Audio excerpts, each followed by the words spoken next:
So I had lunch with a bunch of, basically the people from the office, and we were all talking, and this one lady who's like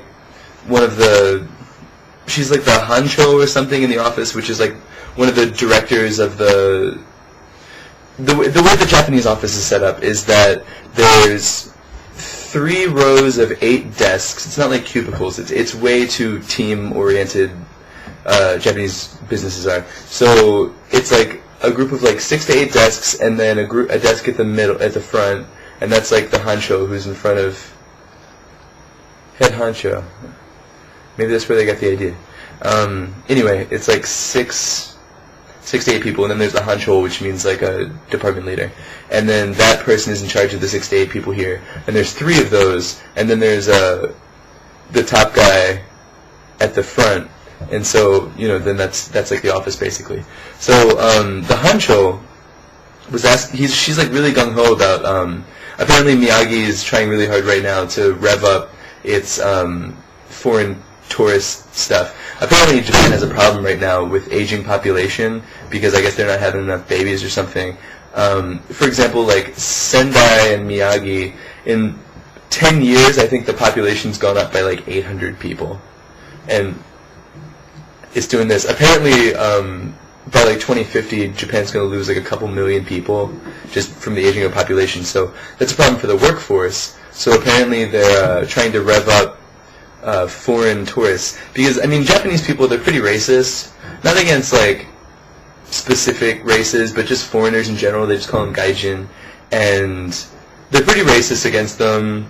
There's definitely like, I've had friends go to inns and it's just like, ooh, choto, you can't stay here, buddy, basically, because they just don't want to deal with gaijins, just because like Japanese culture is too crazy, and so unless you're here for a while, you're not going to understand it. And I don't not understand them for being racist, because so many people just come here and expect to get like a kimono and a samurai sword and see some ninjas and like go do it with a geisha, and it's just, you're idiots, so just stay out.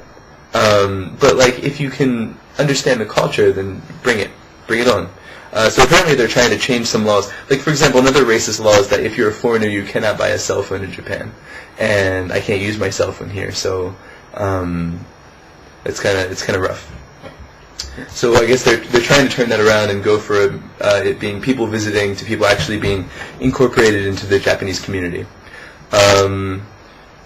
So they had a little museum in the upstairs. I got to use my neighbor's internet, which was nice. I sent some emails off.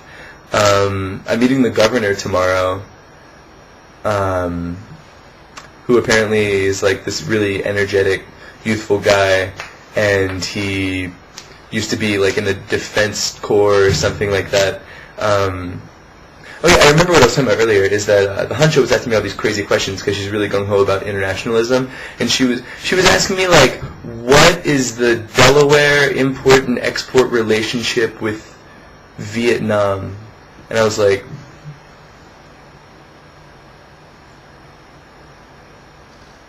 shh, just stop. I don't know.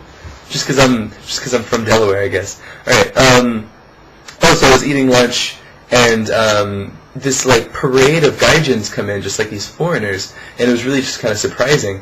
And then like it's just followed up by this big. He was a big Texan doing his big Texan thing, and he was just like, he saw that we were not Japanese and assumed that we spoke English. He comes right up to the table and just like tries introducing himself, like, "Hey there, you're not from Texas, are you?" And I'm just like, "Nah." He's like, "I'm from France, Texas. No, what was it? Paris, Texas. Second biggest Paris in the world."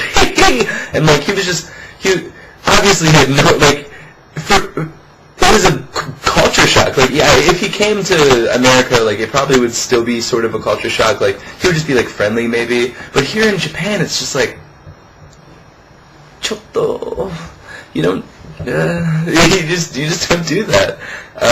So afterwards, I just made a remark to everybody like, "Oh, tabun, no, 日本の文化をちょっと勉強したとき、そんな人はそんな敬愛ことをしないね." And then like everybody was just like laughing. And what that means is like probably maybe after he learns something about Japanese culture, he won't be so KY.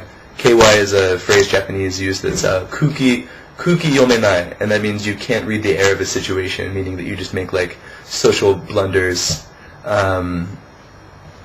So yeah, that's I don't know. It was pretty good times. I met a bunch of people from the JET program. The JET program is basically this huge organization that does a lot of international affairs work. They take people that speak Japanese, and then you can become a CIR, which is a